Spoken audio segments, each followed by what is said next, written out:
Hello बच्चों, let's see the question first. Question says cocaine is obtained from नीचे हमें 4 options दिए हैं cannabis sativa, erythroxylum coca, claviceps purpurea, psilocybe mexicana. तो हमें इसमें से करेक्ट ऑप्शन बताना है कोकीन का सोर्स क्या है।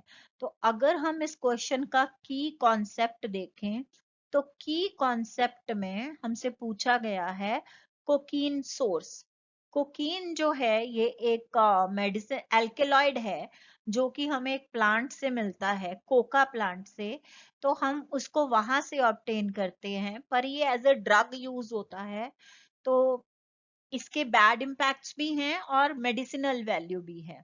तो सबसे पहले हम ये देखें कि हमारा जो कोकीन का सोर्स है, जो हमें सेकेंड ऑप्शन दिया गया है, एरिथ्रोजाइलम कोका, ये साइंटिफिक नेम है उस प्लांट का जिससे कि हमें कोकीन मिलती है। इस प्लांट में लीव्स में से हम लोग एक एल्केलॉइड ऑब्टेन करते हैं। एल्केलॉइड एक तरह के केमिकल कंपाउंड्स होते हैं। तो ये एल्केलॉइड्स जो हैं, यहाँ से हम लोगों को कोकीन मिलती है। तो कोकीन जो है जनरली अगर हम पहले ड्रग देखें, ड्रग वर्ड जो है फार्मेसी में हम इसे हर मेडिसिन के लिए यूज करते हैं, पर ऑर्डिनरी लैंग्वेज में, लेमन लैंग्वेज में ड्रग्स हम उन सब्सटेंसेस को कहते हैं जिन्हें लोग एब्यूज करते हैं या जिनके एडिक्ट बन जाते हैं, जिनका की नेगेटिव असर पड़ता है बॉडी के ऊपर। तो ये जो कोकीन है, एक्चुअल में इसकी अगर हम प्रॉपर्टीज देखें तो एक ये लोकल एनेस्थेटिक है। एनेस्थेटिक हम उन सब्सटेंसेस को कहते हैं जो कि थोड़ी देर के लिए किसी एरिया को नंब कर दे या सुन्न कर दे। और साथ के साथ ये एक powerful central nervous system stimulant है। ये सेंट्रल नर्वस सिस्टम को स्टिमुलेट कर देता है और इसकी वजह से लोगों को इसे ये इलीगल यूज जब करते हैं तो उनको एक प्लेजर मिलता है। उस प्लेजर के लिए वो वेलबींग की जो फीलिंग उनको आती है, उसकी वजह से लोग इसको एब्यूज करते हैं। तो ये जो मेडिसिन, ये जो कोकीन है, ये एल्केलॉइड किसी भी पर्सन का हार्ट रेट जो है, हार्ट बीट इंक्रीज कर सकता है। इसको लेने से पर्सन की हार्ट बीट इंक्रीज होती है, पर्सन का बीपी इंक्रीज हो जाता है और पर्सन का बॉडी टेम्परेचर भी इंक्रीज हो जाता है। तो कभी कभी ये इतना ज्यादा इंक्रीज हो जाएगा कि इसका बॉडी के ऊपर नेगेटिव इफेक्ट होगा। तो ये जो है इसीलिए इसको ड्रग्स की कैटेगरी में हम ऐड कर रहे हैं। यानी कि अगर इसको मेडिसिनल वैल्यू, अगर इसका अमाउंट वो ना लिया जाए जितना रिक्वायर्ड है, उससे ज्यादा इलीगल वे में इसको लिया जाए तो इसको ड्रग कहते हैं।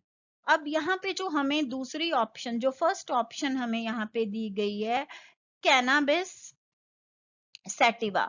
कैनाबिस सैटिवा जो है ये भी एक तरह का सोर्स ऑफ ड्रग है और ये लोग कंज्यूम करते हैं। इसमें से भांग निकाली जा सकती है, भांग की फॉर्म में, या चरस या गांजा। तो ये कैनाबिस सैटिवा इनका सोर्स है। उसके बाद हमारे पास थर्ड जो ऑप्शन दी है वो है क्लैविसेप्स परप्यूरिया। क्लैविसेप्स परप्यूरिया में से भी एलएसडी निकाला जाता है जो कि एक ड्रग की तरह से वर्क करता है। सो क्लैविसेप्स परप्यूरिया इसका साइंटिफिक नेम है और इसमें से एलएसडी ऑब्टेन किया जाता है। एलएसडी को लाइसर्जिक एसिड डाइथाइलामाइड कहते हैं और ये एक स्ट्रॉन्ग हेल्यूसिनोजन कंपाउंड है। हेल्यूसिनेशंस हम कहते हैं उन चीजों, उन थॉट्स को जो एक्चुअल में होते नहीं है पर पर्सन रॉन्गली इमेजिन करता है। तो ये इसके हेल्यूसिनेटिंग इफेक्ट्स हैं। उसके बाद जो हमारा लास्ट ड्रग जो यहाँ पे सोर्स उन्होंने बताया है, दैट इज साइलोसाइब मैक्सिकाना। ये एक्चुअल में एक फंगस है और मशरूम के फॉर्म में है। तो हम ये कह सकते हैं कि ये एक मशरूम है और मशरूम फंगस क्लास को बिलोंग करती हैं। तो ये मशरूम है, ये भी एज अ ड्रग यूज होता है और ये भी एक हेल्यूसिनोजन कंपाउंड है। अब अगर हम अपने फाइनल आंसर में देखें तो हमारा जो करेक्ट आंसर है वो है ऑप्शन बी, यानी कि एरिथ्रोजाइलम कोका। तो ये हमारी कोकीन का सोर्स है। I hope you understood it well. Best of luck.